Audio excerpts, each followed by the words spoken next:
Welcome. You've reached a place where history unfolds slowly, one quiet story at a time. So settle into a comfortable position, dim the lights if you haven't already, and let the distractions of today fade into the background. There's nowhere you need to be, and nothing you need to do except listen. Together, we'll wander through forgotten civilizations, remarkable journeys, and the everyday lives of people who came long before us. Take a slow, comfortable breath, relax, and let the past gently carry you toward sleep. Tonight, our journey begins in the far north of Europe, long before the word Viking meant anything at all to the rest of the world. We begin in Scandinavia, a quiet corner of the earth made of stone, water, and long stretches of forest, where the land itself seems to breathe slowly through the seasons. Picture, if you will, a coastline carved by ice.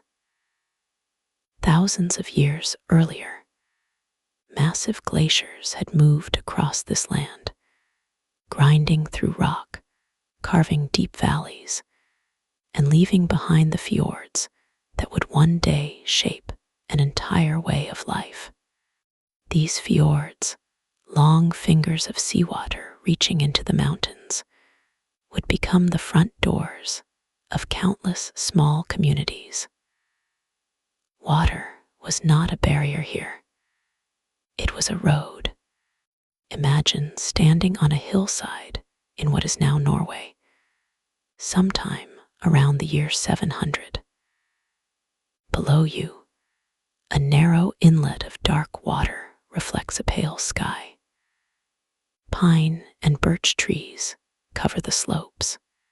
Somewhere below, smoke rises gently from a longhouse, the kind of home where an entire extended family might live together, along with their animals, under one long timber roof. Life here moved with the rhythm of the seasons, as it did in most of the world at that time. Summers were short, but full of light, with the sun barely dipping below the horizon in the northernmost regions. Winters were long, dark, and demanding, requiring careful preparation, stored food, and patience. The people who lived across this landscape, in what we now call Norway, Sweden, and Denmark, were not a single unified nation. There was no single Viking kingdom, no single Viking king. Instead, there were many small chiefdoms and communities, each with its own local leader, its own customs, and its own particular relationship to the land and sea around it. Farming was the foundation of daily life. The soil in much of Scandinavia is thin and rocky, especially compared to the rich farmland further south in Europe. Families grew barley, oats, and rye where they could, and kept cattle, sheep, goats, and pigs. Fishing supplemented the diet significantly, especially along the coasts and fjords, where the sea offered a steady, reliable source of food. Because good farmland was limited and often divided among many children as generations passed, land pressure was a real and constant concern for many families. This scarcity would later become one of many quiet reasons why some Scandinavians began looking outward toward the sea for opportunity. But in this early period, before the raids and voyages that would define the so-called Viking Age, These were simply farming and fishing communities, living much as their ancestors had for centuries. Let us walk gently through a typical settlement of this time. At the center of many communities stood the longhouse, a structure that could stretch 15 to 30 meters in length, built from timber, stone, and turf. The walls were often lined with packed earth or turf for insulation against the cold. Inside, a central hearth ran down the middle of the main room, providing heat and light, with smoke rising up and drifting out through a hole in the roof. Families slept along the sides of the longhouse, on raised platforms covered with furs and woolen blankets. Animals were sometimes kept at one end of the same building during the harshest winter months, their body heat helping to warm the whole structure. This was practical, not primitive. It made sense in a climate where warmth could mean the difference between comfort and hardship. The people who lived in these homes wore clothing made primarily of wool and linen, dyed with natural pigments drawn from plants, lichens, and minerals found in the surrounding landscape. Reds, blues, and yellows were achievable, though muted, earthy tones were most common. Clothing was practical first, decorative second, though we know from archaeological finds that brooches, pins, and jewelry, often made of bronze or silver, were worn by both men and women to fasten garments and display status. Society was organized around families, clans, and local chieftains, who held authority based on wealth, land, lineage, and the loyalty of those who served them. Free farmers, known as carls, made up much of the population. Working their own land or land they rented from wealthier landowners. There was also a class of enslaved people, known as thralls, who performed much of the hard labor in Scandinavian society at this time. Slavery, unfortunately, was a common feature of many societies across the world during this era, and Scandinavia was no exception. Thralls were often captured in conflicts, born into servitude, or acquired through trade, and their labor contributed significantly to the functioning of these early communities.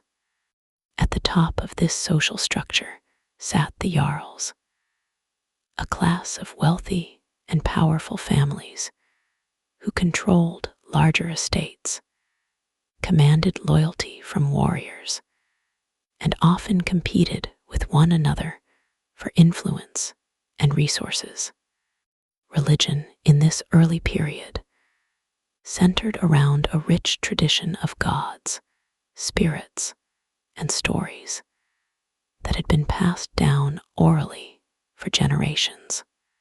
We will spend more time with these beliefs later in our journey, but for now, it is enough to know that the people of Scandinavia saw the natural world as alive with meaning, filled with unseen forces that shaped fate, weather, and fortune. Trade, even in this early period, connected Scandinavia to the wider world in modest ways. Amber, a fossilized tree resin found along the shores of the Baltic Sea, was highly valued and traded southward into continental Europe.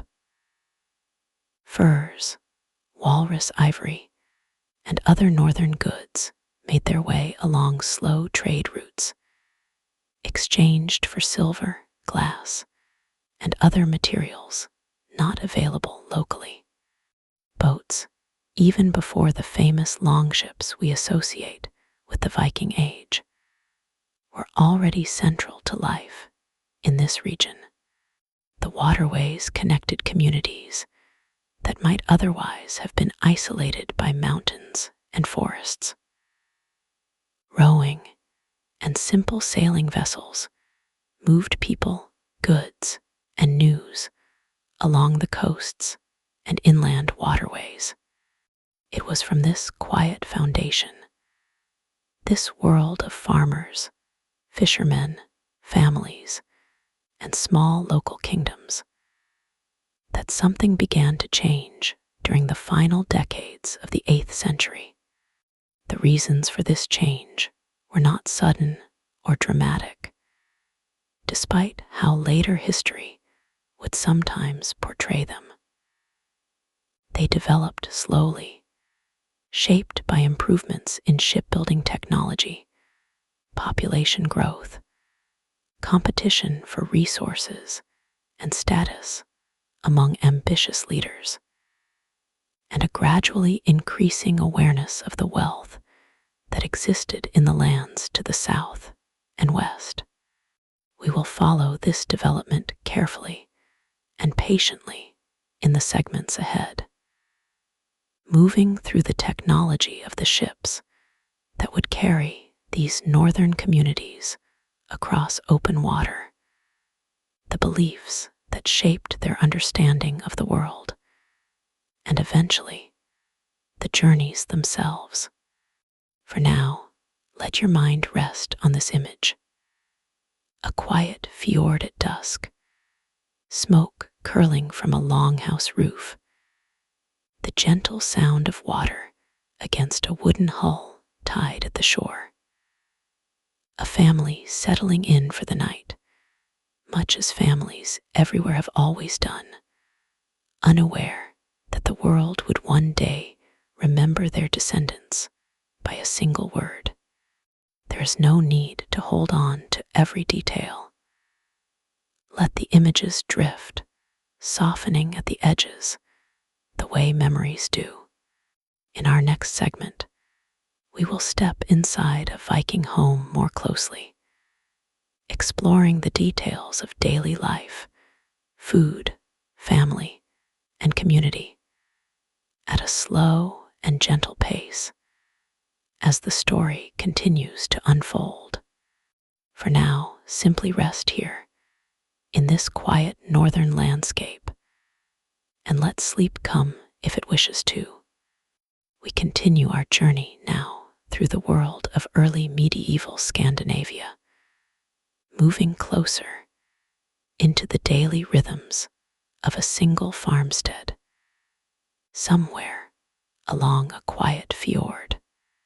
Let us imagine a morning in early autumn, sometime in the 9th century. The sky outside is a soft gray, the kind of light that arrives slowly in northern latitudes. Inside the longhouse, the fire has been kept low through the night, tended occasionally by whoever slept nearest the hearth. As the household stirs, someone adds fresh wood, and the flames rise gently, casting warm light across the timber walls. The day begins early, as it does in most farming communities. There is livestock to tend, water to fetch, and food to prepare, long before there is time to rest. A Viking Age household typically included an extended family, parents, children, grandparents, and sometimes aunts, uncles, or cousins, along with any thralls who lived and worked on the farm. Everyone had a role, and those roles shifted with age and ability rather than remaining fixed for life. Women in Viking society held significant responsibility within the household and often beyond it. They managed the farm's daily operations, oversaw food storage and preparation, wove cloth, and made many of the decisions related to running the homestead, particularly when husbands or sons were away, whether on trading voyages, raids, or simply tending distant fields. Archaeological evidence, including grave goods found alongside women of this period, suggests that some women held considerable status and authority, and in certain cases may have played roles in trade, land ownership, or even religious practice as priestesses. It's worth noting that the full picture of women's roles is still being studied and debated by historians, and likely varied by region, class, and individual family circumstance. Children, meanwhile, were expected to contribute to the household from a fairly young age. Girls learned spinning, weaving, and food preparation alongside their mothers.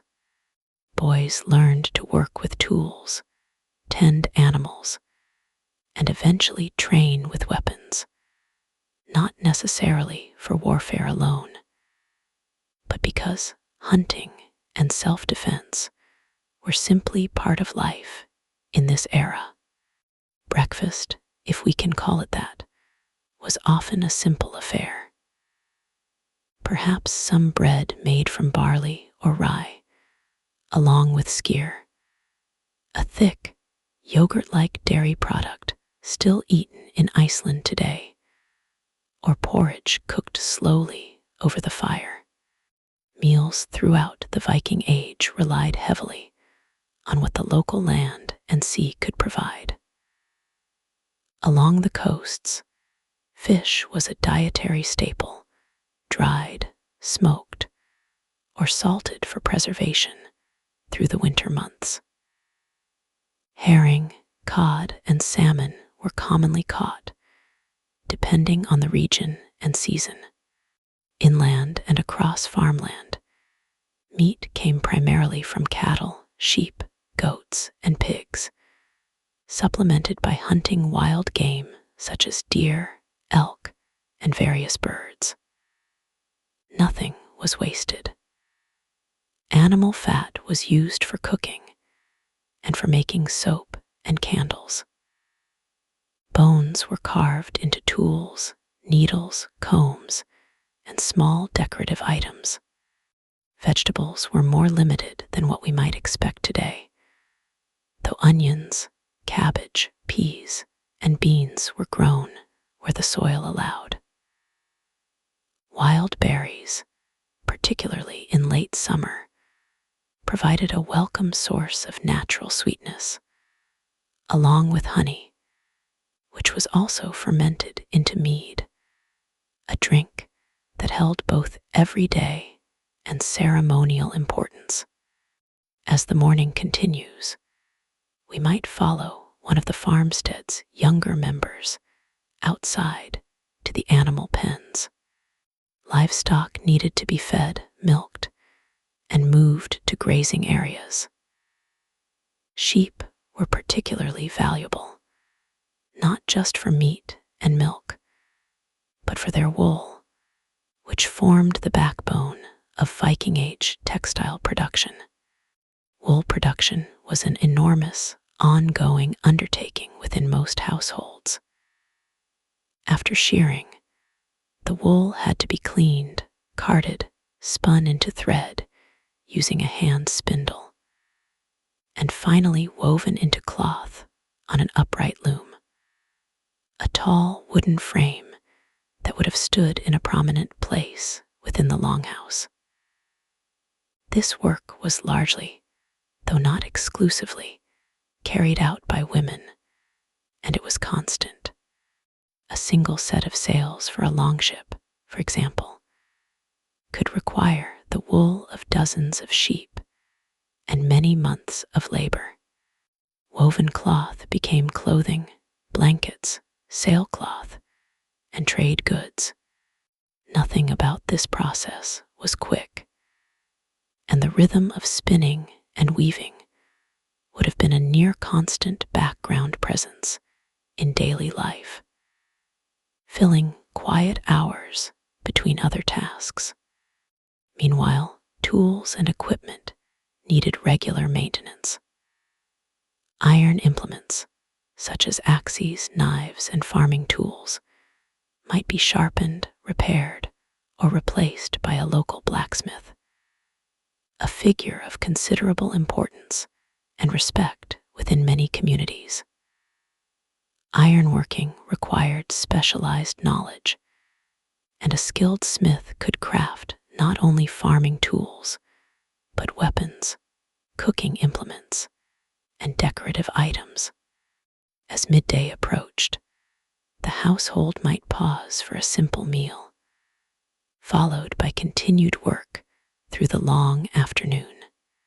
Depending on the season, this could mean harvesting crops, repairing buildings and fences ahead of winter, drying and storing food, or preparing firewood.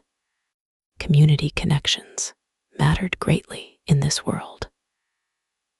Neighboring farms were often linked by kinship, marriage, or long-standing alliances, and cooperation was essential for tasks that a single family could not manage alone, such as building a new structure, organizing a larger hunt, or preparing for significant seasonal gatherings.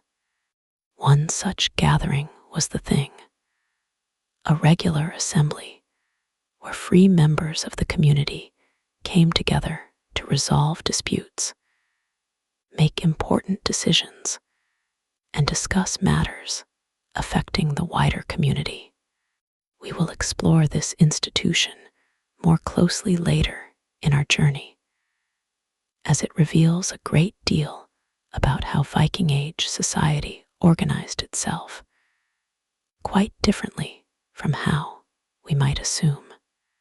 As evening approached on our imagined autumn day, the household would gather once more around the central hearth. This was a time for the practical work of the day to wind down, replaced by quieter tasks, mending clothing, carving small wooden objects, or simply resting. It was also, importantly, a time for storytelling.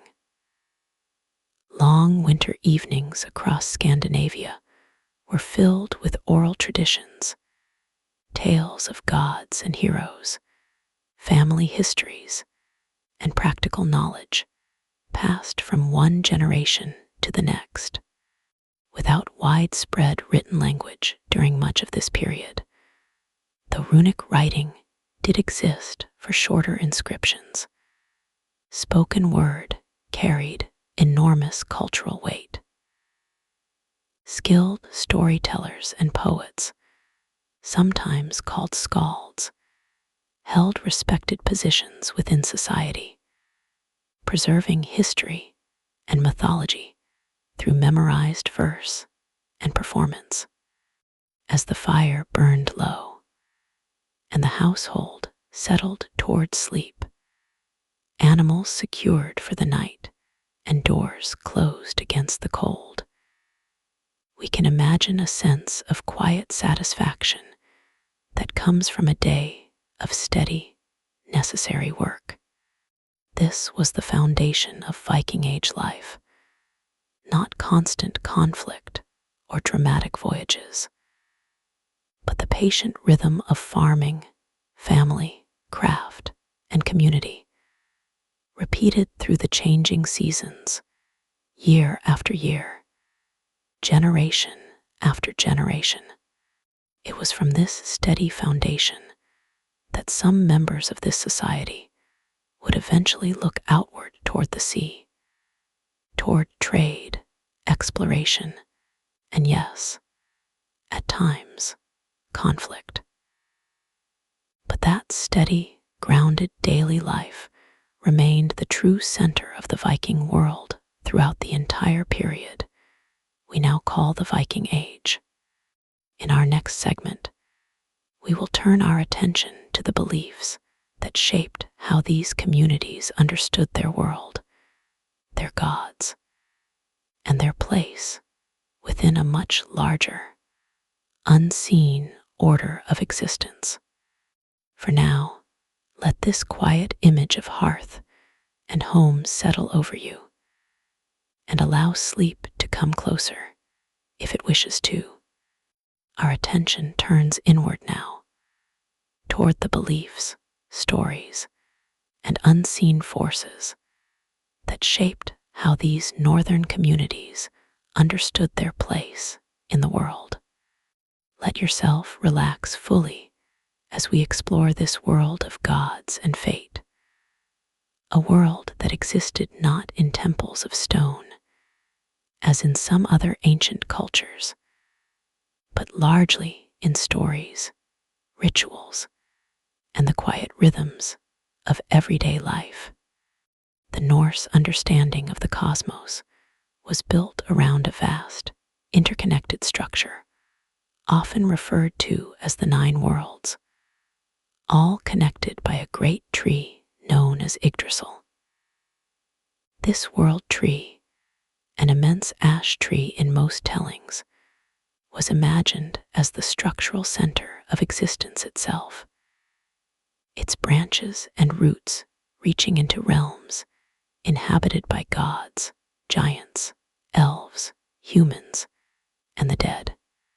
At the center of human experience was Midgard, the world of people, connected to the realm of the gods, Asgard, by a shimmering bridge often described as a rainbow. The relationship between gods and humans was understood as close and in many ways familiar. The gods were not distant, abstract forces, but beings with personalities, flaws, relationships, and stories that could be told and retold around a fire.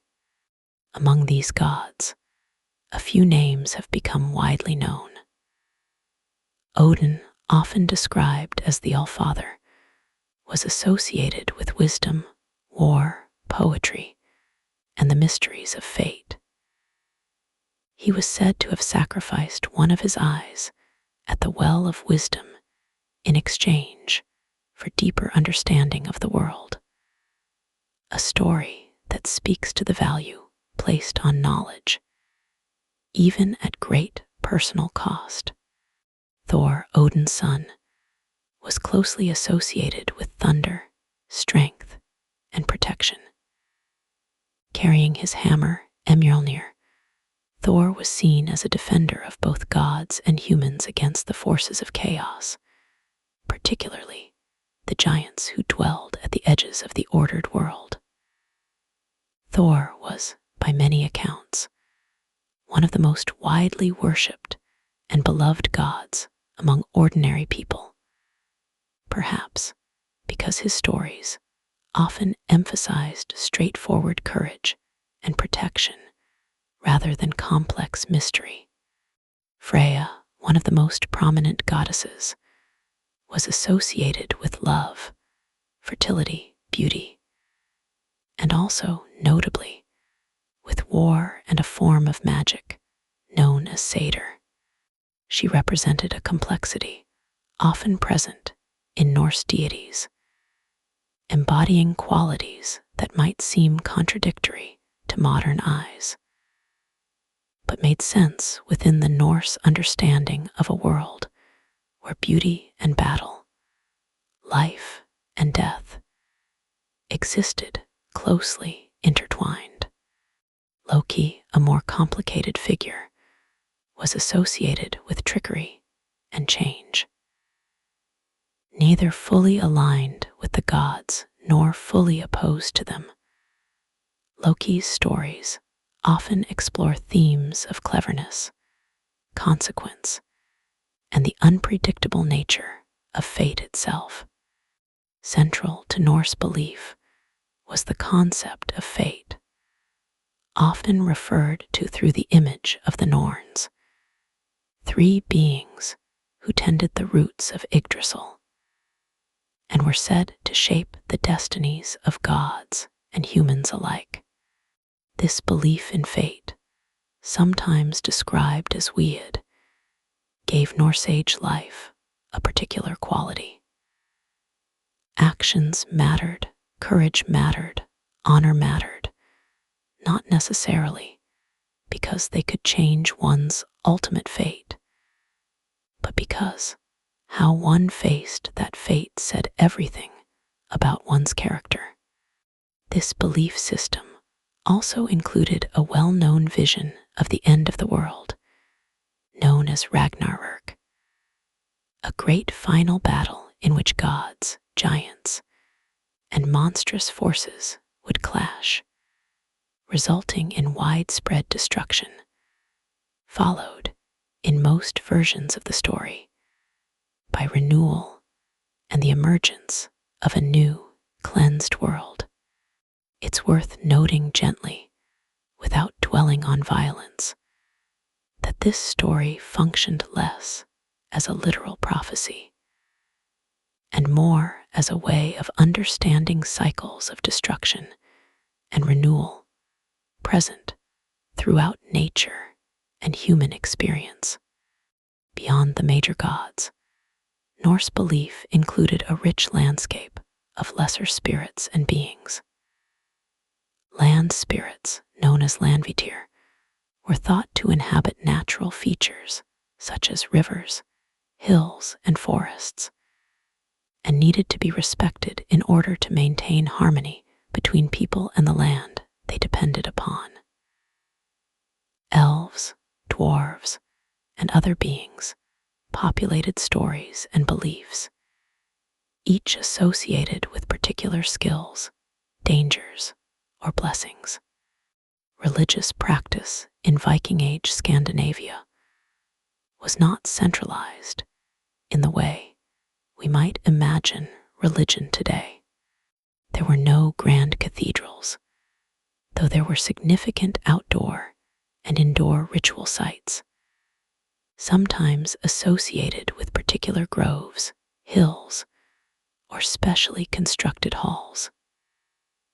Sacrifices, known as blot, were offered at various points throughout the year, often tied to the agricultural calendar, marking planting, harvest, and the turning of the seasons.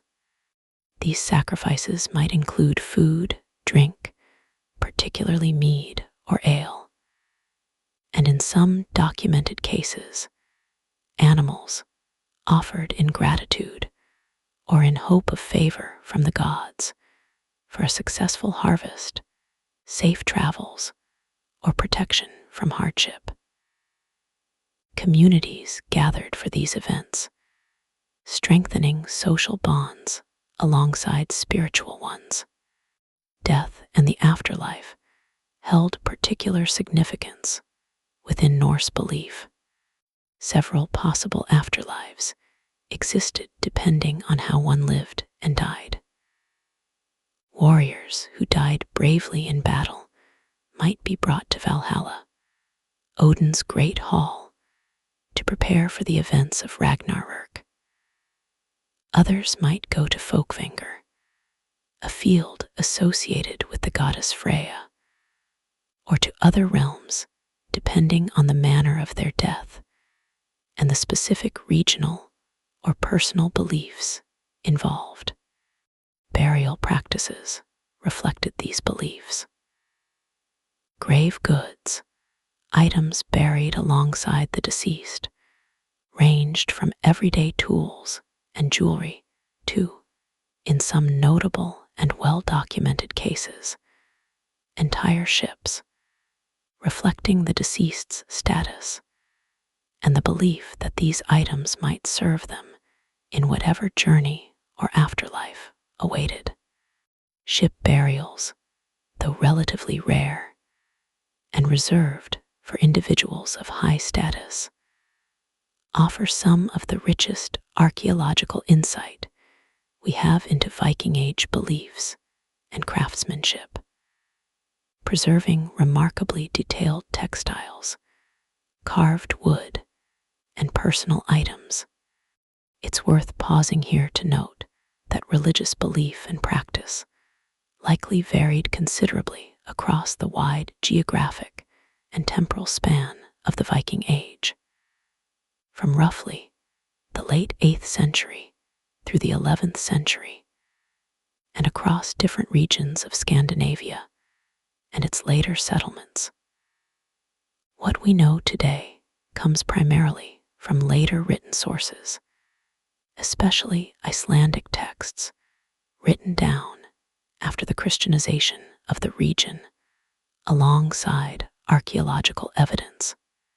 This means our understanding, while rich, is necessarily incomplete and continues to be studied and reconsidered by historians and archaeologists. As Christianity gradually spread through Scandinavia over the course of the Viking Age, particularly from the 10th century onward, these older beliefs did not disappear suddenly. Instead, for a considerable period, older traditions and new Christian practices existed alongside one another, sometimes blending, sometimes in quiet tension, before Christianity eventually became the dominant faith across the region.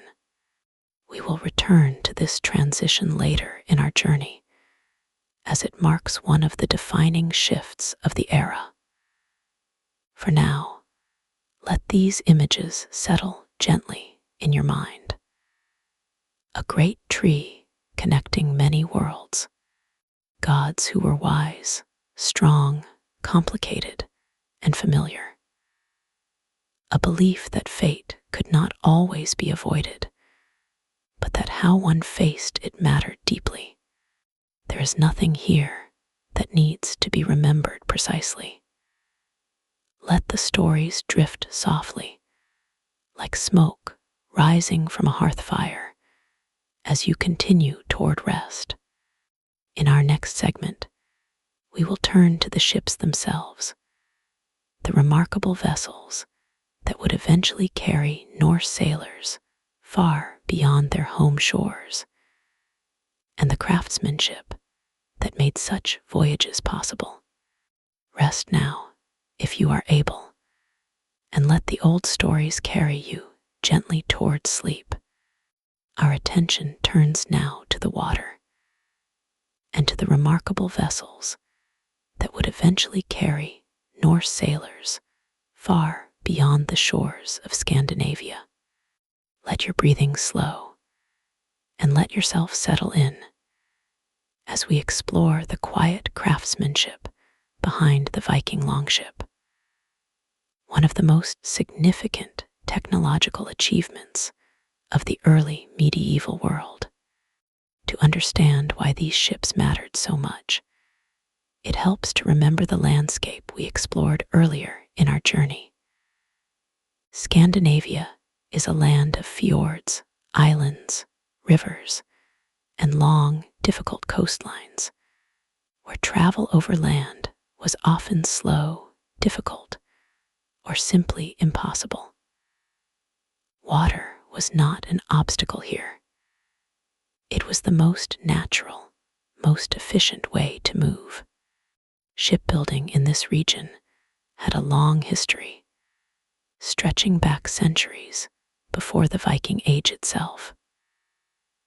Early Scandinavian boats were often simple rowing vessels, built using a technique known as clinker construction, in which overlapping wooden planks were fastened together, creating a strong, flexible hull capable of handling rough water.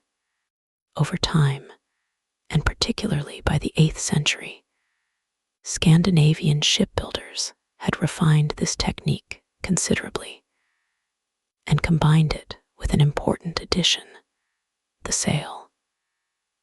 The introduction and widespread adoption of sail technology in Scandinavia, somewhat later than in other parts of Europe, allowed for much longer journeys with far less physical effort than rowing alone would require. Let us imagine, for a moment, watching a longship being built somewhere along a quiet Norwegian shoreline.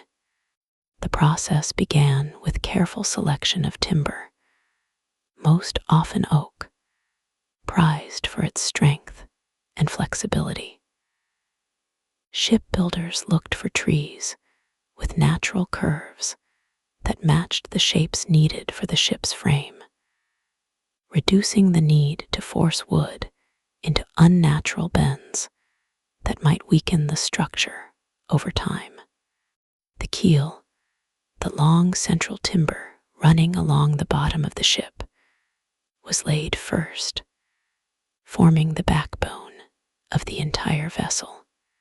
From there, builders worked outward and upward, attaching overlapping planks, the clinker style we mentioned earlier, fastened together with iron rivets and sealed with a mixture often made from tarred wool or animal hair to keep water from seeping through the seams. This construction method gave Viking ships a distinctive quality, a kind of flexibility that allowed the hull to gently flex with the movement of waves rather than remaining rigid.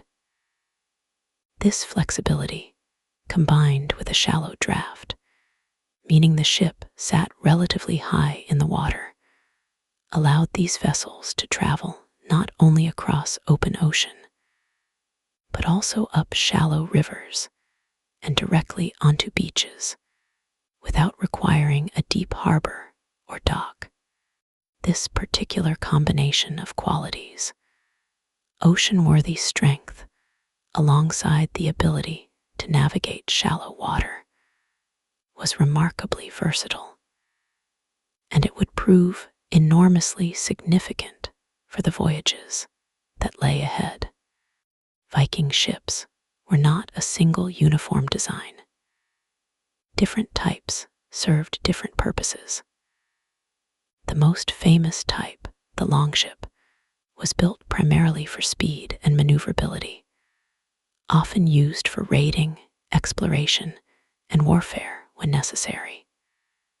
These ships were long and narrow, allowing them to move quickly through water, propelled by both oars and a single square sail made of heavy wool, reinforced sometimes with leather strips for added strength. A well-known example, though discovered and studied long after the Viking Age itself, is the Gokstad ship, uncovered in Norway in the late 19th century. This ship, roughly 24 meters in length, offers remarkable insight into the engineering skill involved in Viking shipbuilding, and modern reconstructions based on its design have successfully crossed the Atlantic Ocean, demonstrating the seaworthiness of the original design.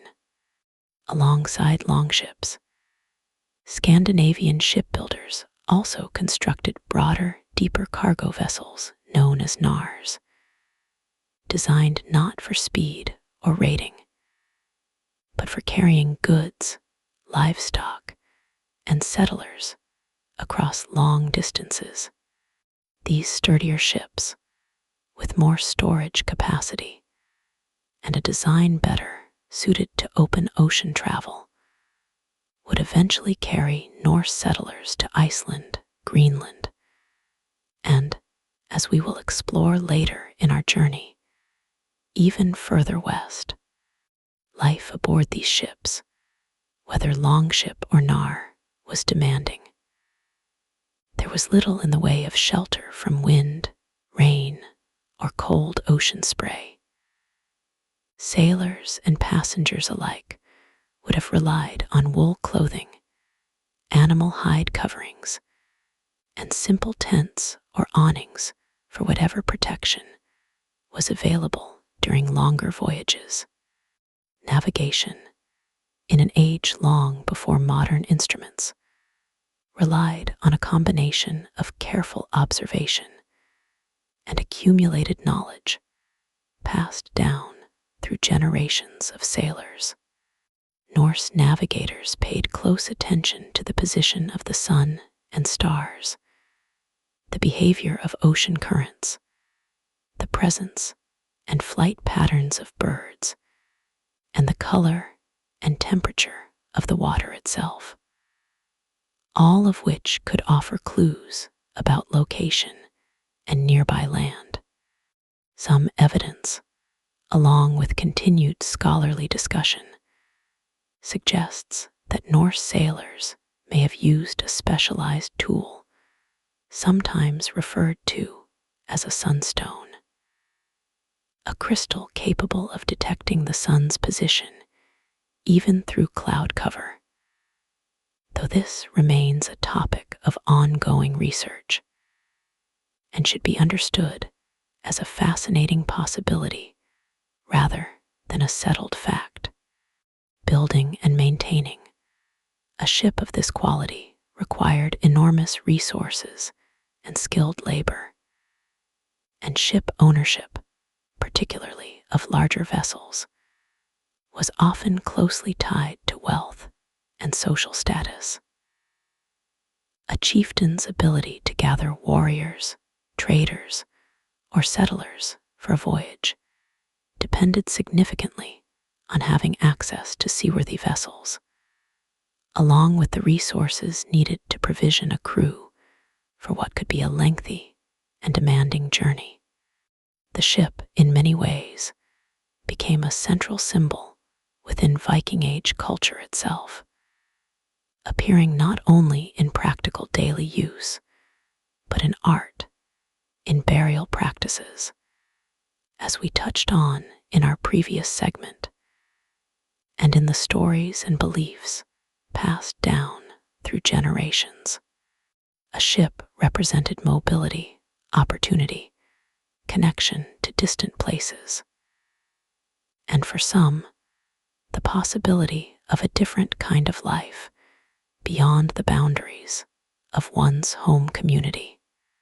As we look toward the horizon from this quiet Norwegian shoreline, ship newly completed, and resting gently in the water, we begin to understand how this particular combination of geography, timber, skill, and patience created the conditions for a remarkable period of movement and connection across an enormous stretch of the medieval world.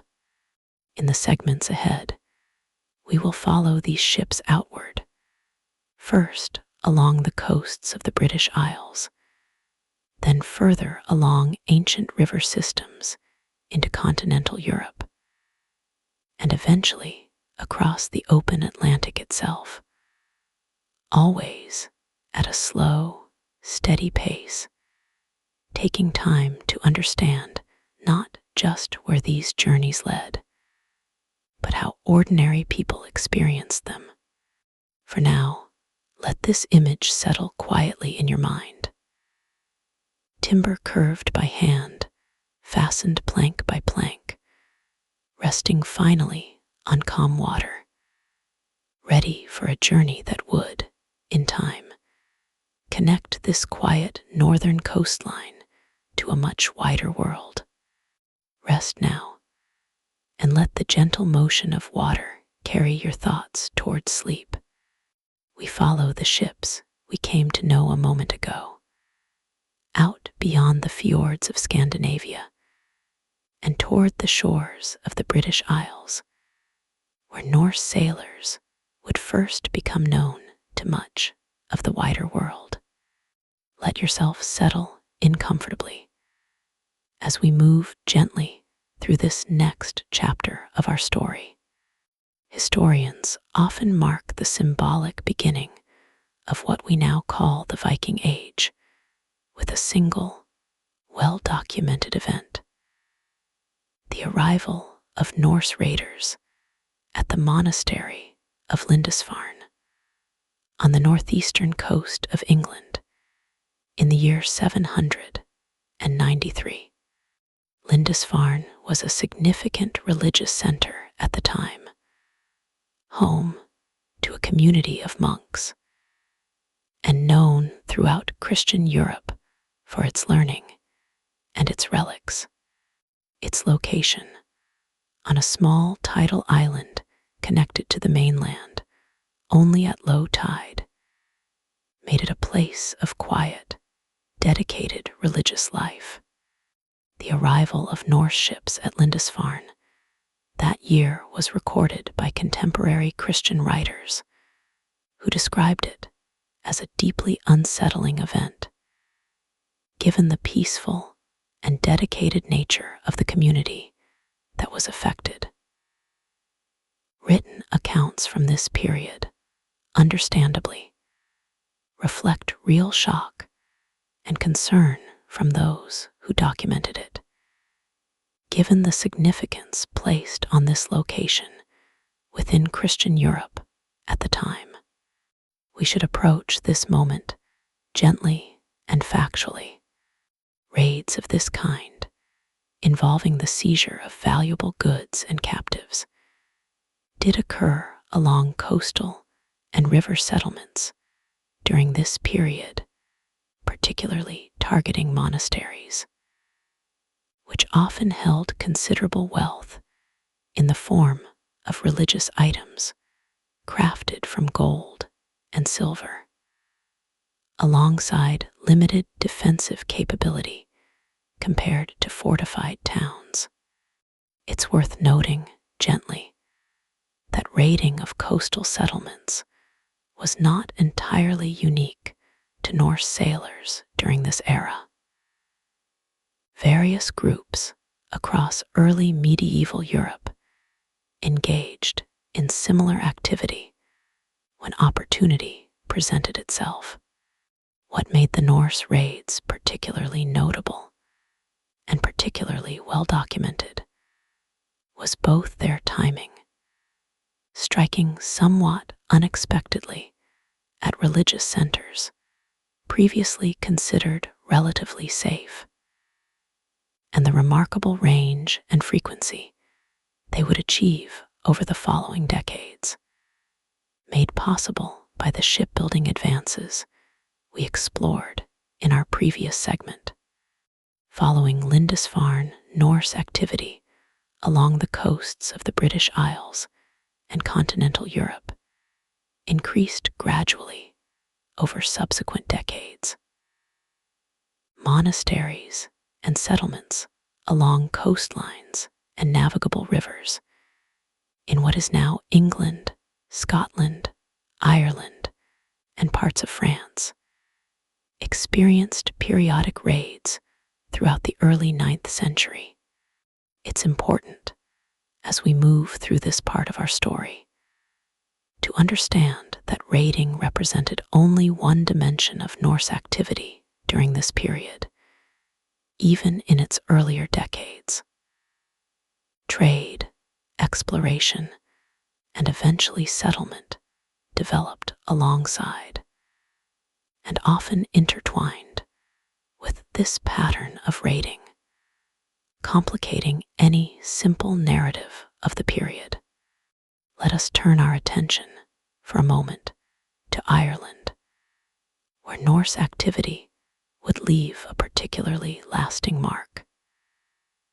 Beginning in the early 9th century, Norse sailors established fortified coastal settlements, initially serving as bases for further raiding activity, but gradually developing into permanent trading towns. Dublin, founded as a Norse settlement in the mid-9th century, stands as perhaps the most significant example of this transition. What began as a seasonal raiding base grew steadily into a substantial trading center, connecting Ireland to wider Norse trade networks stretching across the North Atlantic and into continental Europe. Over time, Dublin developed its own distinct Norse-Irish culture, blending Scandinavian and Gaelic traditions in ways that shaped the region for centuries afterward.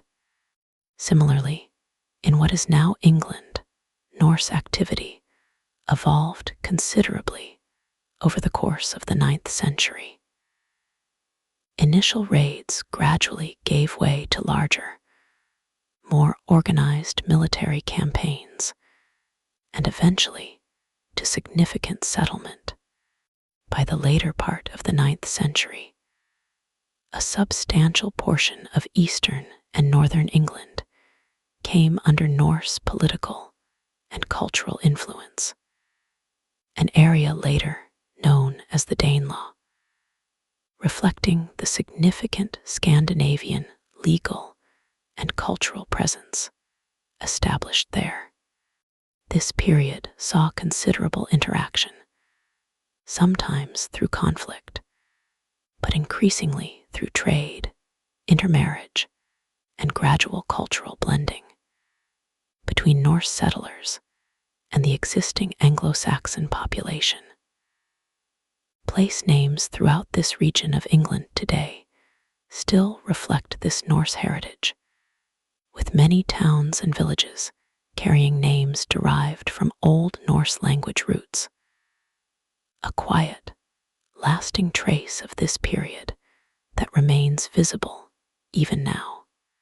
Scotland's northern and western coasts, along with its many islands, experienced particularly significant Norse settlement during this period as well.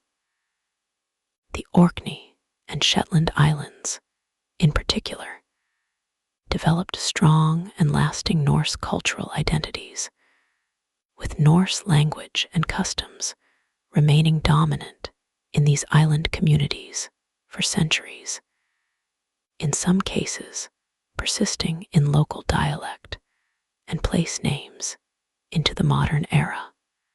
As we consider this pattern of raiding, trading, and eventual settlement spreading across the British Isles throughout the 9th century, it's worth pausing to reflect on what motivated these journeys in the first place.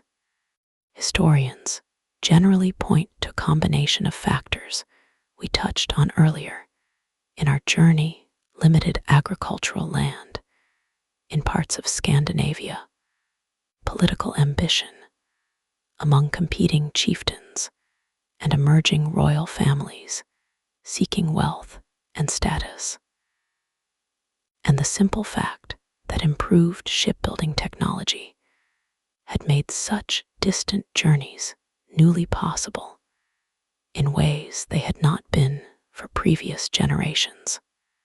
It's also worth noting that not everyone who left Scandinavia during this period did so as a raider. Many Norse individuals and families who eventually settled in the British Isles, Ireland, and elsewhere did so as farmers, traders, and craftspeople, seeking better opportunities and often integrating gradually into local communities over subsequent generations. As our story continues, we will follow this pattern of Norse movement further along the great rivers of continental Europe toward Byzantium and the trade cities of the East, tracing how these northern communities became connected to a vast trading network spanning much of the known world. For now, let this image rest quietly in your mind. Ships arriving gently along an unfamiliar coastline, some seeking conflict, but many others seeking simply a new place to build a home, a farm, a family, much as their ancestors had always done. just in a new and unfamiliar land. Let this slow unfolding of history continue to settle over you gently as you drift closer toward rest. Our journey turns eastward now, following different rivers, different ships, and a different kind of Norse story. One centered not primarily on raiding, but on trade, travel, and connection across an enormous stretch of the medieval world.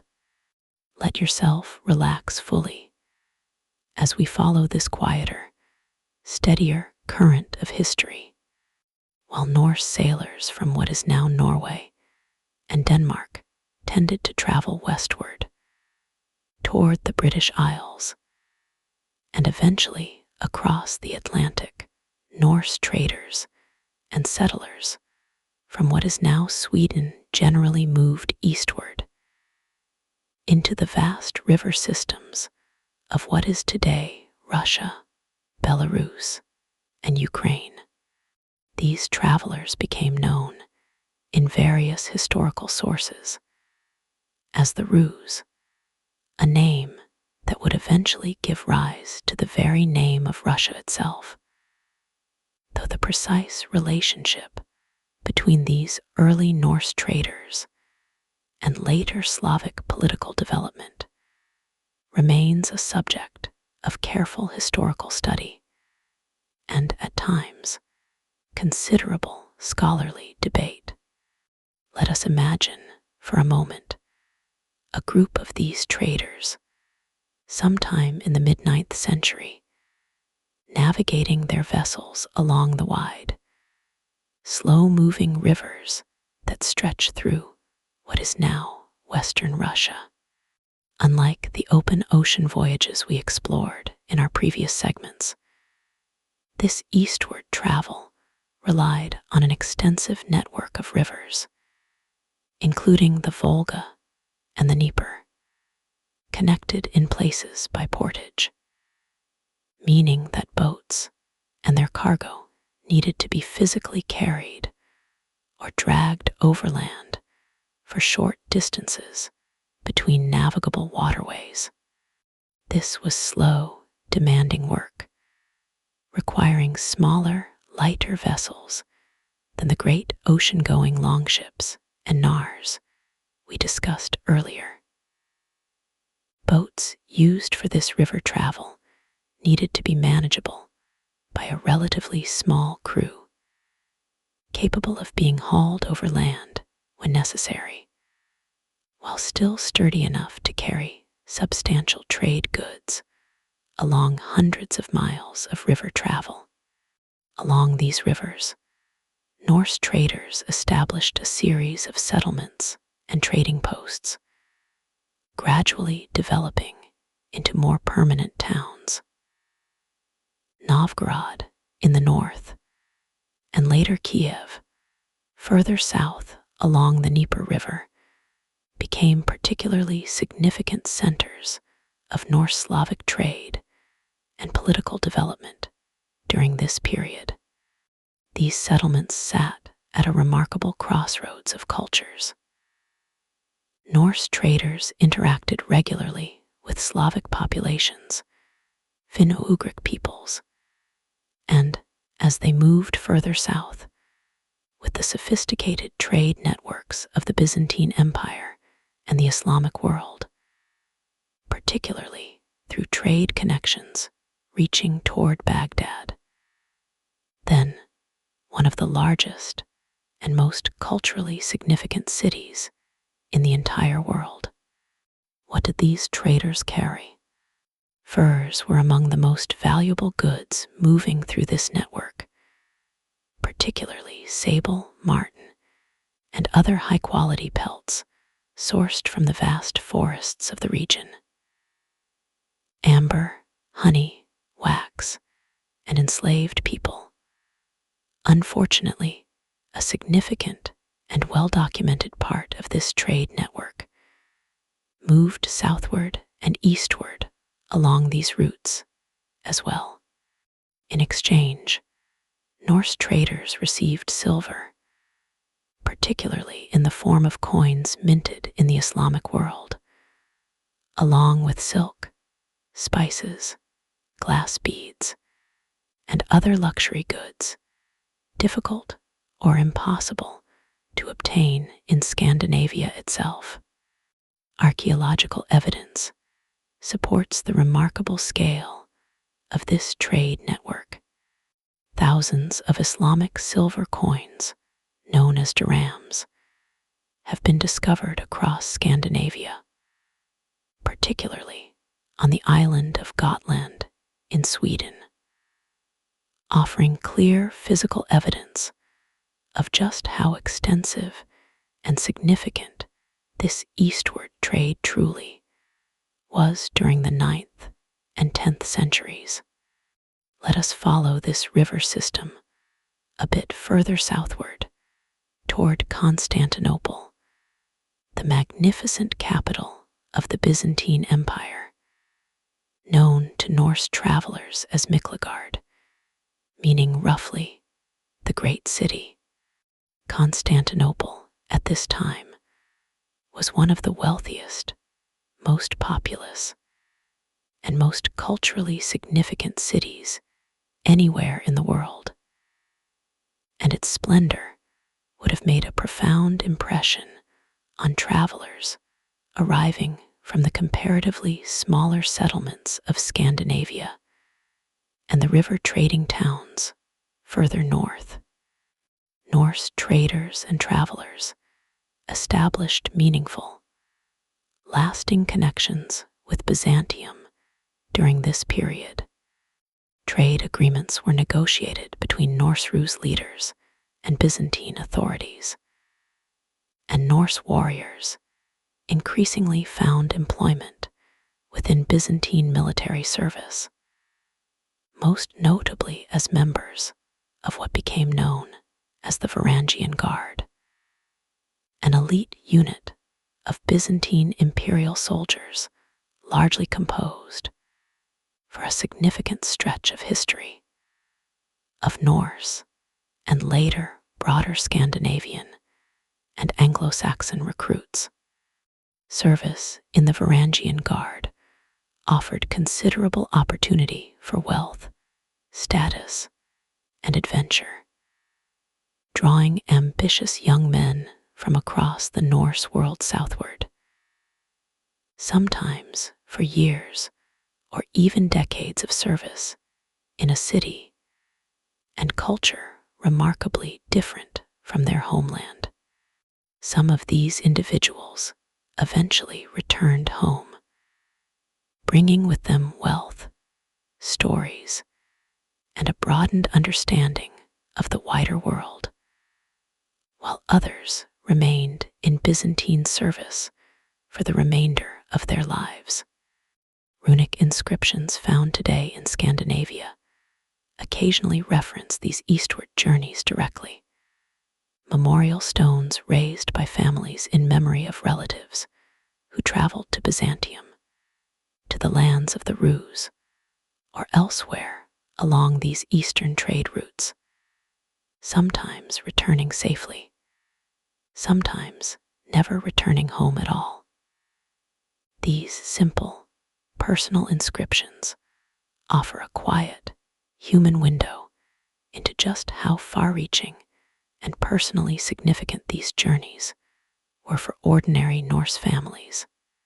As we consider this eastward network of rivers, trading towns, and distant connections to Byzantium and the Islamic world, we begin to see a fuller, more complete picture of the Viking Age, one defined not solely by raiding along western coastlines, but equally by patient, sustained trade and cultural exchange, stretching across an extraordinary geographic range, from the Atlantic in the west to the heart of the Islamic world in the east.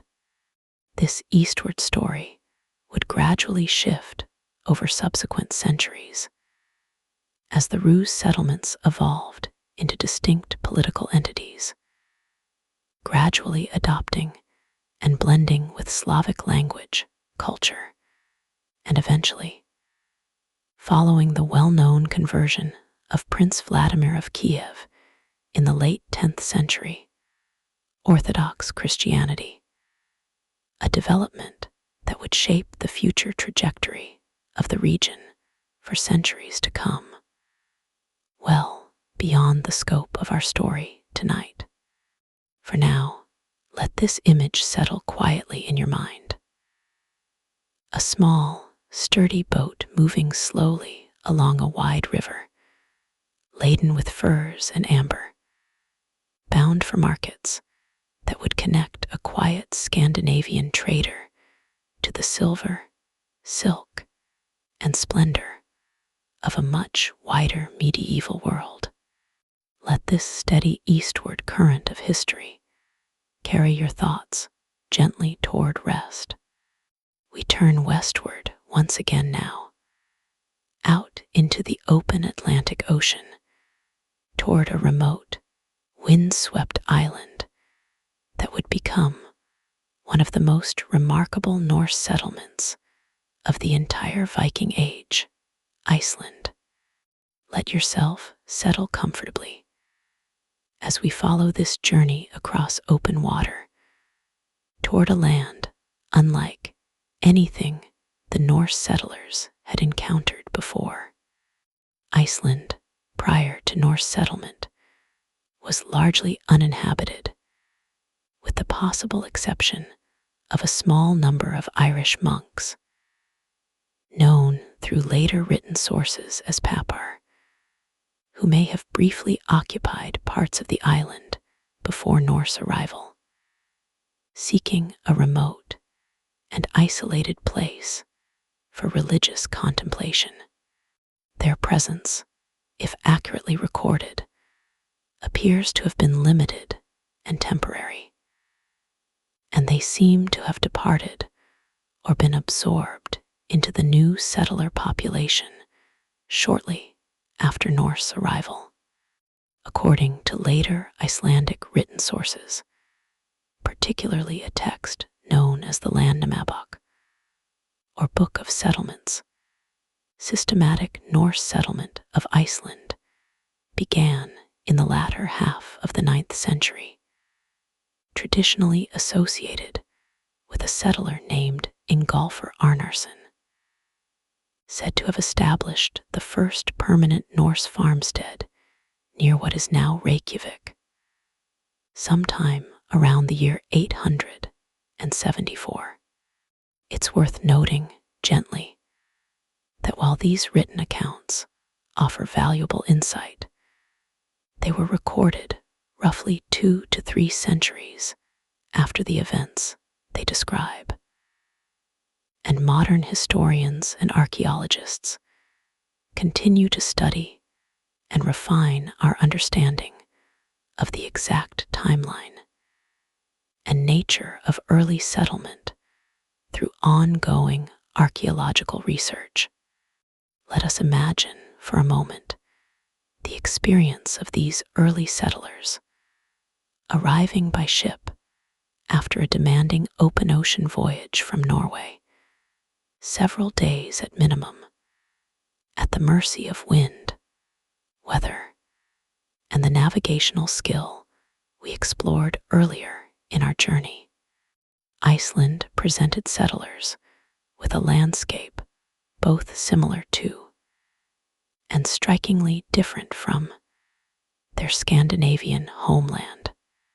Volcanic activity shaped much of the island, creating dramatic landscapes of lava fields, geothermal springs, and rich volcanic soil in certain areas, alongside glaciers, mountains, and notably, an absence of native large mammals beyond Arctic foxes, meaning that all livestock, sheep, cattle, goats, pigs, and horses, needed to be transported by ship from Scandinavia and other Norse settlements. Early settlers found significant birch woodland covering considerable portions of the island upon arrival, a resource that would be gradually, and in hindsight, unsustainably cleared over subsequent generations for fuel, building material, and to create pasture land for livestock. This gradual deforestation, combined with the challenges of farming in Iceland's volcanic and often harsh climate, would present real long-term environmental challenges for the settler population and their descendants. Despite these challenges, Norse settlement of Iceland proceeded steadily over the following decades.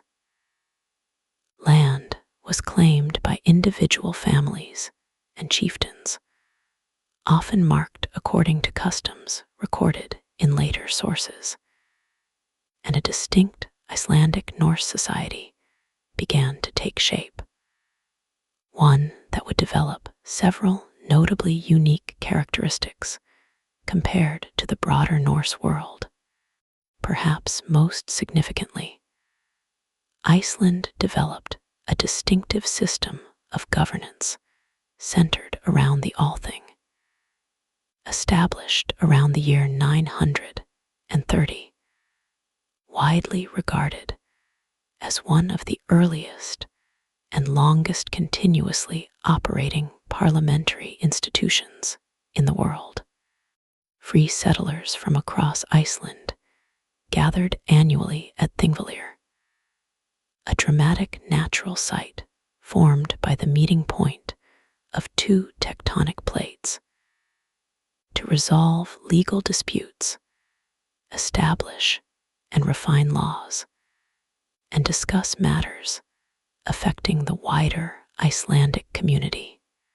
This gathering, held over roughly 2 weeks each summer, brought together chieftains, known as Gathar, along with free farmers and their families from across the island, for a combination of legal proceedings, trade, and significant social gathering. Laws were memorized and recited aloud by a designated law speaker. Since written record keeping in the earliest period remained limited, reflecting the continued importance of oral tradition we discussed in earlier segments of our journey. Iceland's relative isolation, combined with this unique system of governance, contributed to the development of a distinctive Icelandic identity and cultural tradition.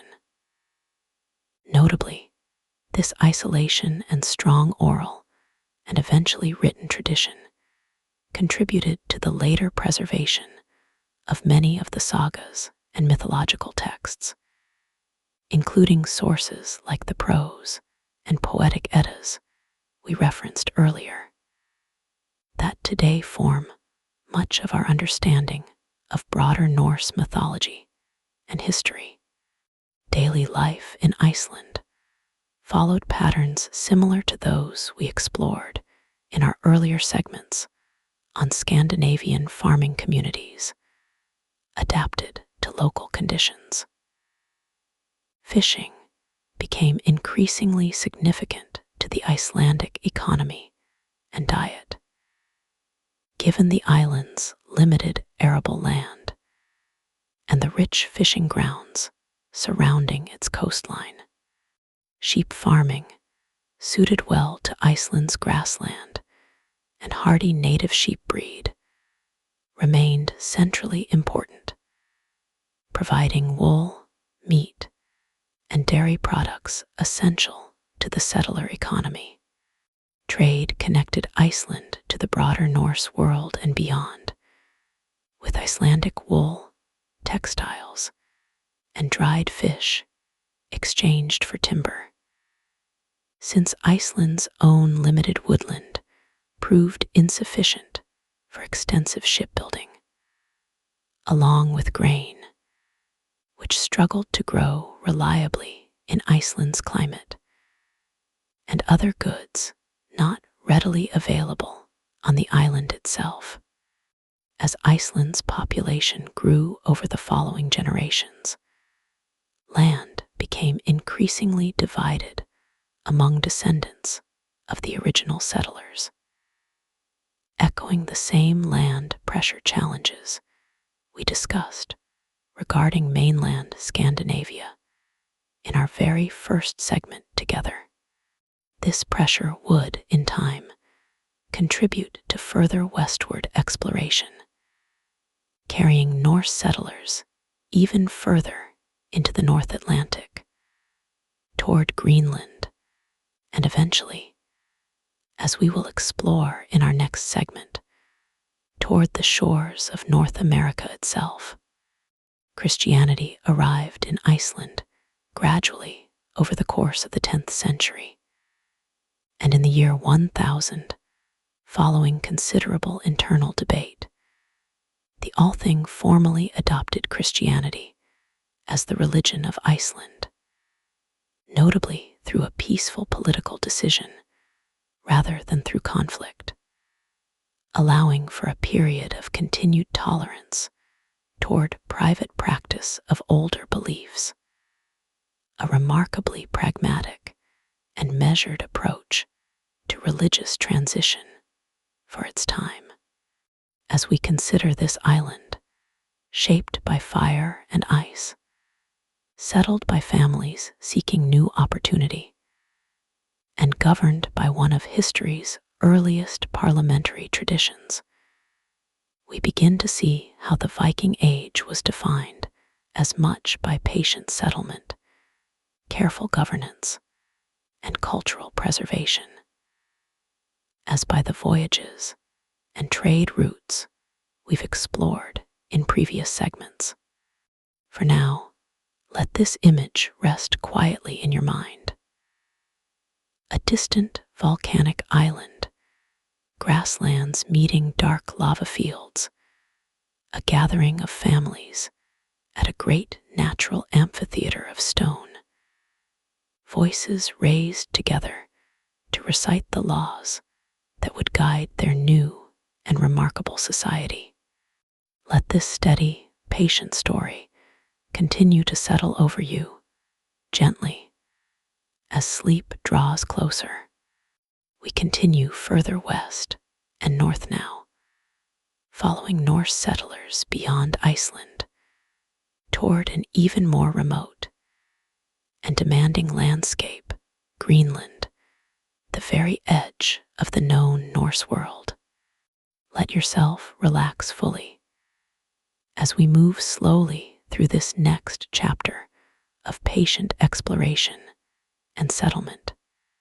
According to later written sources, Norse settlement of Greenland is closely associated with a figure named Eric the Red, said to have been exiled from Iceland following a series of personal conflicts, sometime in the late 10th century. During this period of exile, Eric is recorded as having explored the coastline of a large landmass to the west, one that would become known through his own naming as Greenland. The name itself, according to these later accounts, was chosen deliberately, intended to make the land sound appealing to potential settlers, despite its genuinely harsh and demanding climate. An early example, perhaps, of practical persuasion aimed at encouraging others to join a challenging new settlement effort. Around the year 985, Eric returned to Iceland and organized an expedition of settlers willing to establish a new colony in Greenland.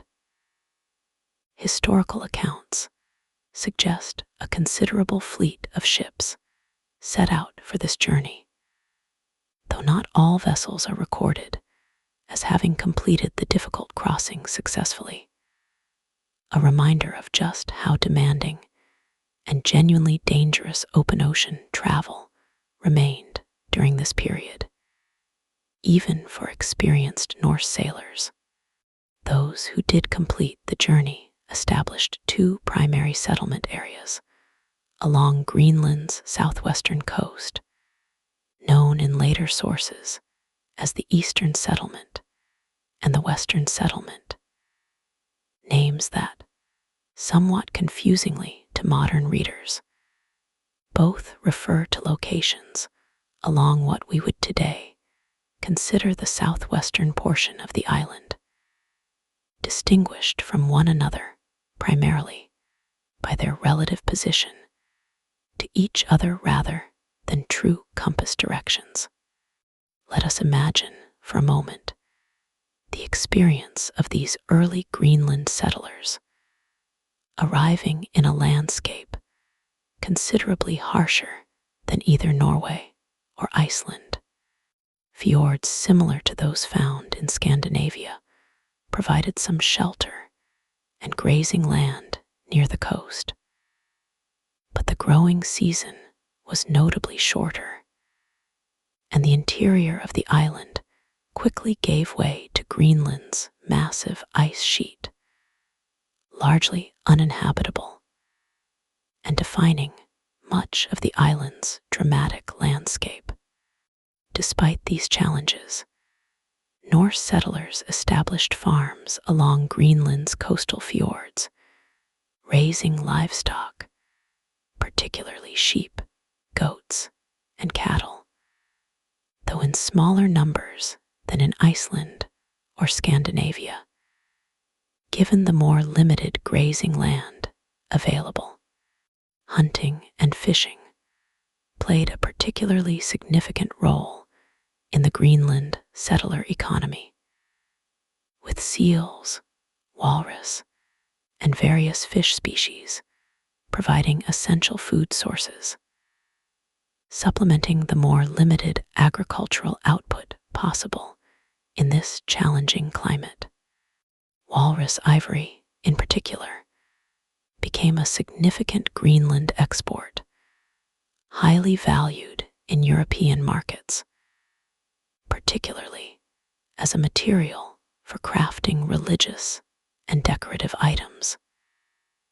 And this trade helped connect the remote Greenland settlement to the broader Norse and European trading networks we explored in earlier segments of our journey. Archaeological excavations at Greenland settlement sites, conducted steadily over the past century, have revealed considerable detail about daily life in this remote colony. Excavated farmsteads show building techniques adapted to local conditions, incorporating more stone and turf construction, given the more limited availability of timber in Greenland compared to Norway. Personal items, tools, and even preserved clothing recovered from Greenland sites offer a remarkably detailed window into the daily lives of these settlers, living at what was, for its time, one of the most remote permanent settlements in the entire medieval world. A cathedral and several churches were established in Greenland following the community's adoption of Christianity, likely occurring gradually over the early 11th century, alongside continued connection to the wider Christian and Norse world through periodic trading voyages, and notably through the establishment of a Greenland bishopric, connecting this remote settlement directly to the broader structure of the medieval Christian church, with bishops recorded as having traveled to and served in Greenland over subsequent centuries. The Greenland settlement persisted for several centuries, though its population likely never grew particularly large, with estimates suggesting a total settler population of perhaps a few thousand individuals at its peak, spread across the eastern and western settlements. It's worth noting, as we consider this remote and demanding settlement, that the eventual decline and disappearance of Norse Greenland, occurring gradually over the 14th and 15th centuries, remains a subject of considerable ongoing historical and archaeological research. A combination of factors likely contributed to this decline, including a documented cooling of the regional climate during a period sometimes referred to as the Little Ice Age, which would have made the already challenging agricultural conditions considerably more difficult, alongside changing trade patterns, reduced demand for walrus ivory as new trade routes opened elsewhere, and possibly changing relationships with neighboring Thule Inuit populations who had also settled in the region during this period.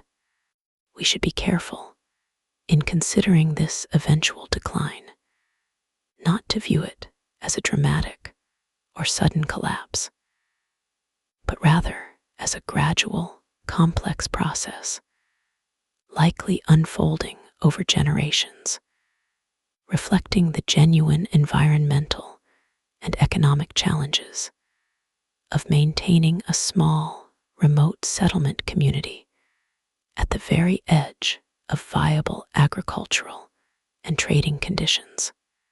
For now, though, in the period we're exploring tonight, Greenland represented a remarkable achievement, a successful, sustained Norse settlement established at one of the most remote and challenging locations reached by any European community during this entire era, connected by a slender but persistent thread of ships, trade, and communication back to Iceland, Norway, and the wider medieval world. It was from this remote outpost, this edge of the known Norse world, that the next, and perhaps most remarkable chapter of our journey would begin.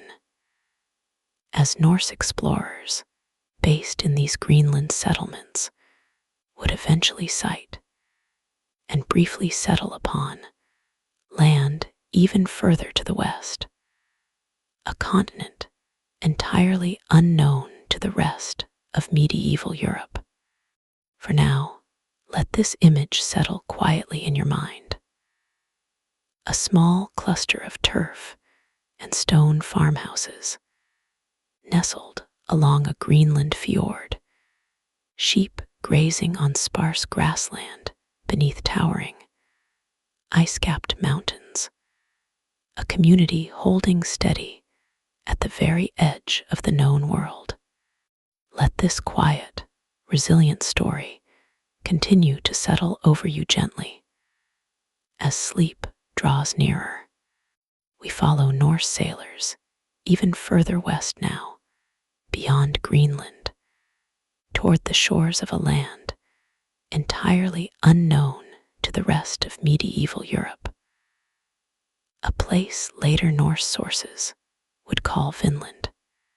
Let yourself settle in fully as we explore this quiet and quite remarkable chapter of Norse exploration, according to two primary later written sources, known as the Saga of Eric the Red and the Saga of the Greenlanders. Norse sailors first sighted land beyond Greenland sometime around the year 1000 in a series of voyages associated with several individuals, most notably Leif Erikson, son of Eric the Red, whom we came to know in our previous segment. These sagas, it's important to note gently, were written down considerably later, in Iceland during the 13th century, based on generations of oral tradition, and they contain some differences and inconsistencies between the two accounts. For a long period, historians debated whether these voyages represented genuine historical events or were, at least in part, legendary embellishment. However, this particular question was largely and remarkably settled through archaeological discovery in the mid-20th century, when researchers Helge and Anne Stein Ingstad identified and excavated a Norse settlement site at Elance, Ox Meadows, on the northern tip of Newfoundland in present-day Canada. This site, confirmed through careful excavation and dating to be a genuine Norse settlement dating to approximately the year 1000, provided clear physical evidence that Norse sailors had indeed reached North America, roughly 5 centuries before more widely known European contact with the continent. Let us imagine, for a moment, this journey as it might have unfolded, following the general narrative preserved in these later saga accounts, while remembering that specific details of individual voyages remain difficult to verify with complete historical certainty. According to these accounts, Norse sailors traveling from Greenland encountered a series of distinct lands as they moved along the North American coastline. They described a rocky, glacier-covered land they called Helluland, likely corresponding to what is now Baffin Island, followed by a forested coastline they called Markland, possibly corresponding to the coast of Labrador, and finally, further south, a milder region they called Vinland, a name traditionally understood to reference wild grapes reportedly found growing there. Though this interpretation, along with the precise location of Vinland itself, remains a subject of continued scholarly discussion, the archaeological site at Elance Ox Meadows itself appears, based on careful analysis, to have functioned as a base camp or way station, rather than a large, permanent agricultural settlement. Excavated remains include several turf-built structures similar in construction style to those we discussed in our Greenland and Iceland segments, along with evidence of ironworking, boat repair, and other activities consistent with a temporary or seasonal base used for exploration further along the coastline, and for gathering resources, particularly timber, which, as we discussed previously, remained scarce and highly valuable in both Iceland and Greenland. Saga accounts describe interactions between these Norse explorers and the indigenous peoples they encountered in this new land, referred to in these later Norse sources as skrælings, a term whose precise meaning and connotation continues to be studied and discussed by historians and linguists.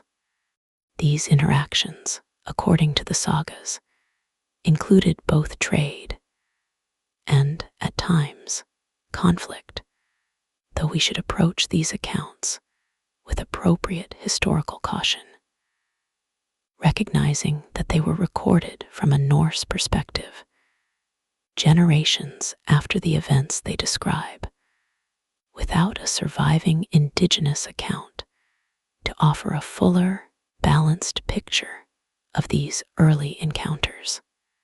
What does seem clear, both from saga accounts and from the archaeological evidence at Eland's Ox Meadows is that Norse settlement in North America was ultimately limited and relatively short-lived, likely spanning a matter of years rather than generations. Several factors likely contributed to this, including the considerable distance and difficulty involved in maintaining supply lines from Greenland, itself already a remote settlement at the edge of viable Norse habitation, and quite possibly the challenges presented by these encounters with indigenous populations already established in the region.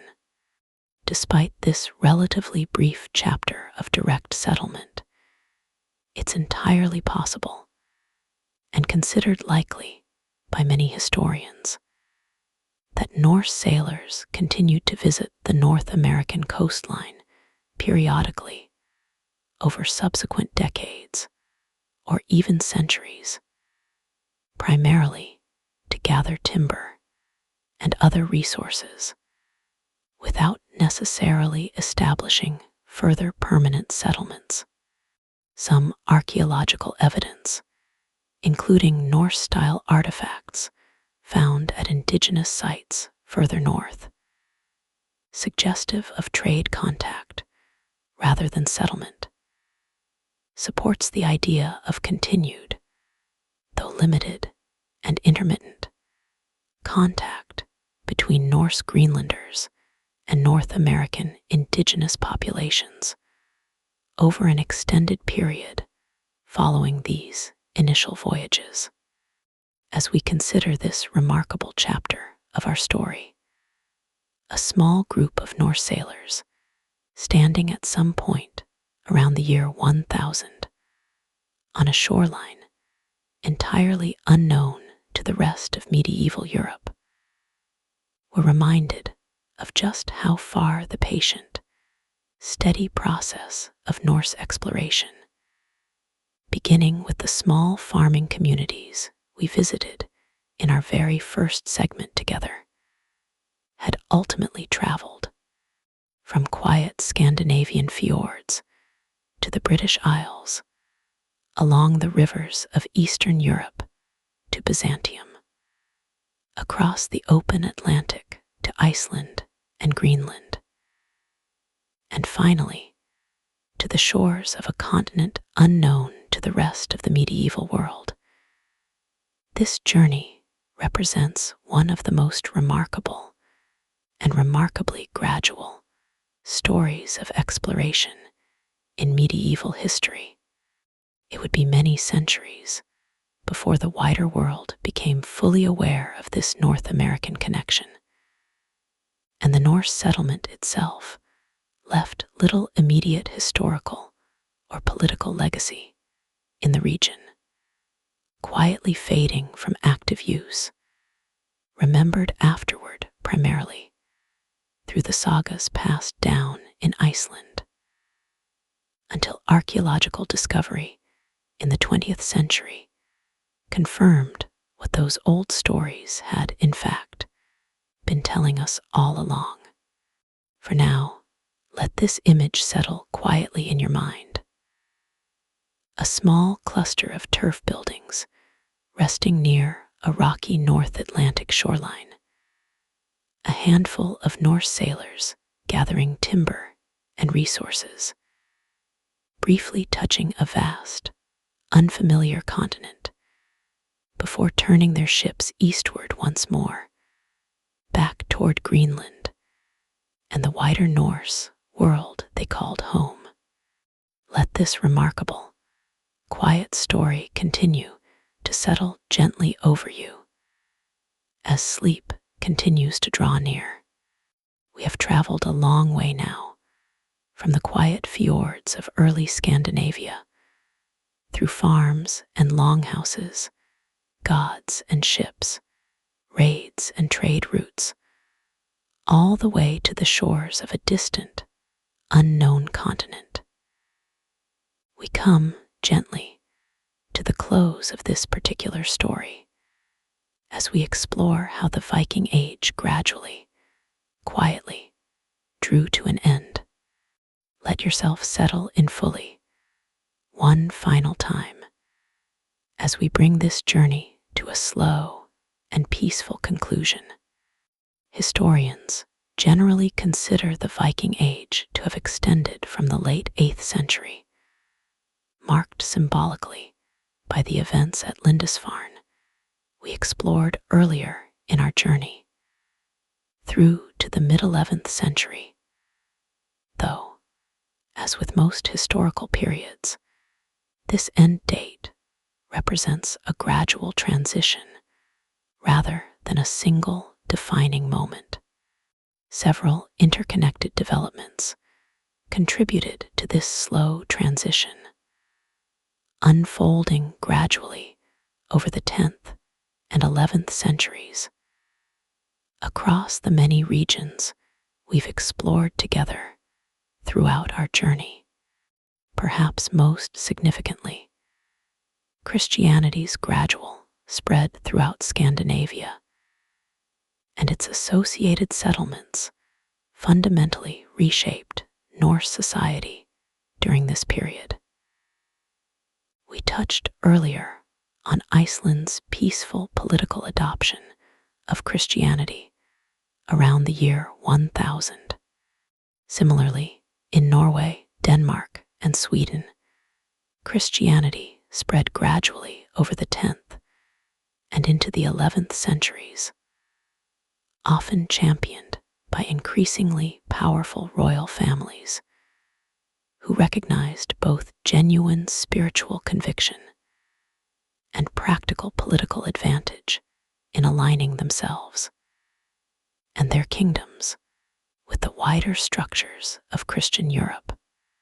This religious transition brought with it increasing political centralization, where earlier Scandinavian society, as we explored in our first segment together, had been organized around numerous smaller chiefdoms and local leaders.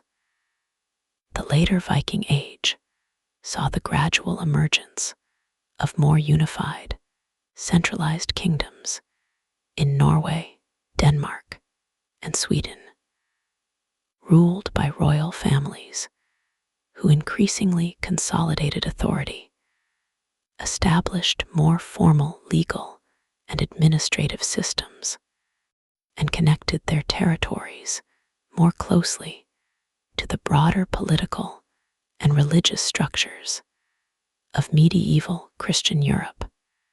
This political consolidation had significant implications for the kind of independent raiding and exploration that had characterized earlier centuries. As central royal authority strengthened, individual chieftains and local leaders found it increasingly difficult to independently organize the kind of raiding expeditions that had been more common in earlier generations.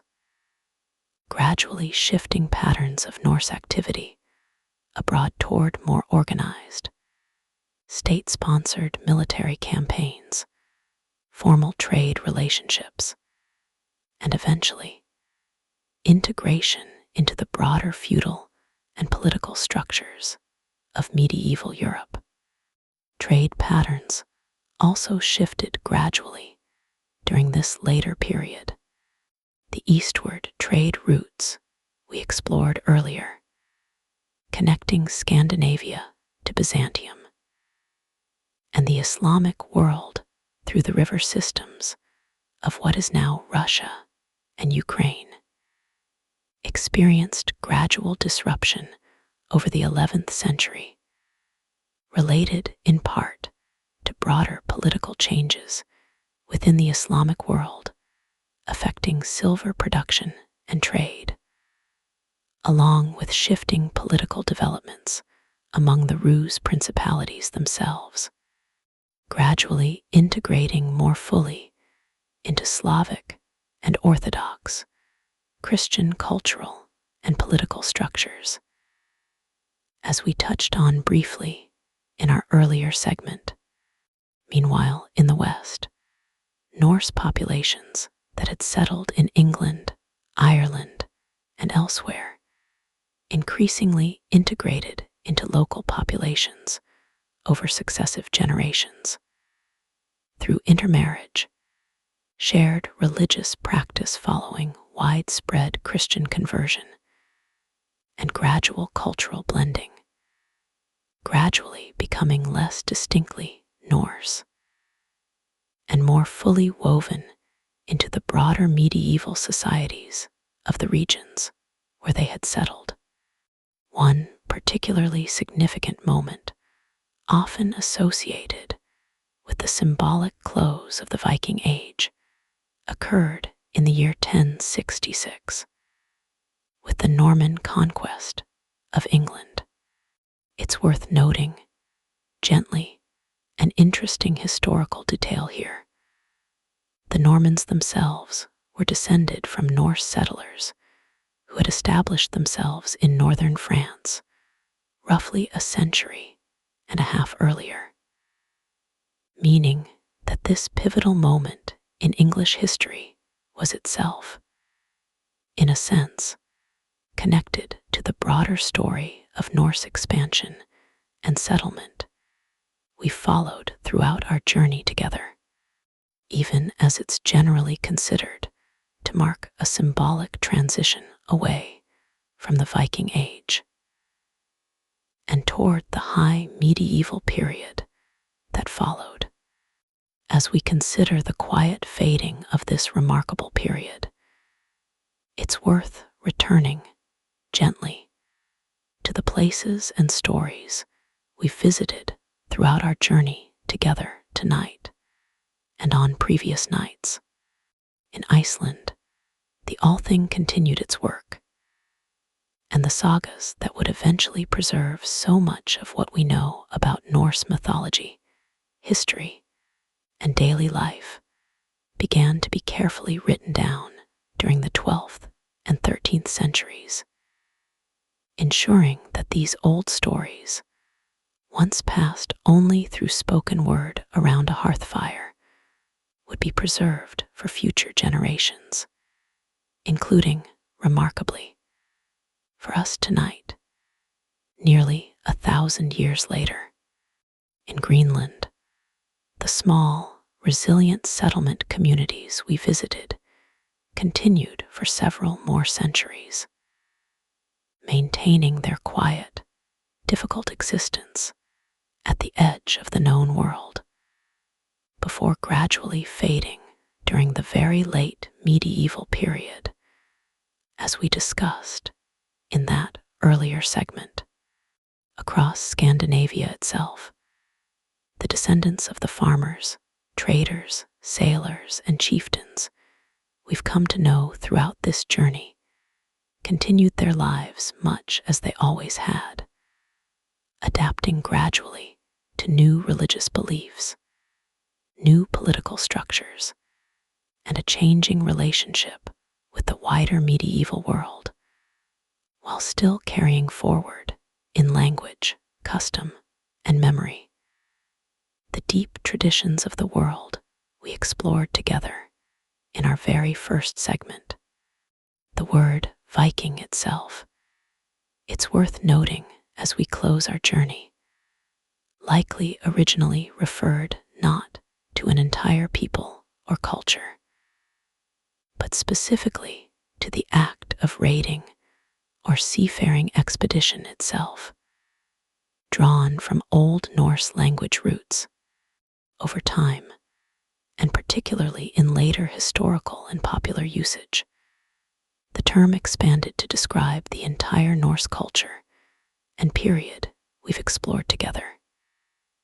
Even though, as we've seen throughout our journey, the vast majority of Norse life during this era centered not on raiding at all, but on farming, family, craft, trade, exploration, and the patient, steady rhythms of daily life we returned to again and again throughout our story.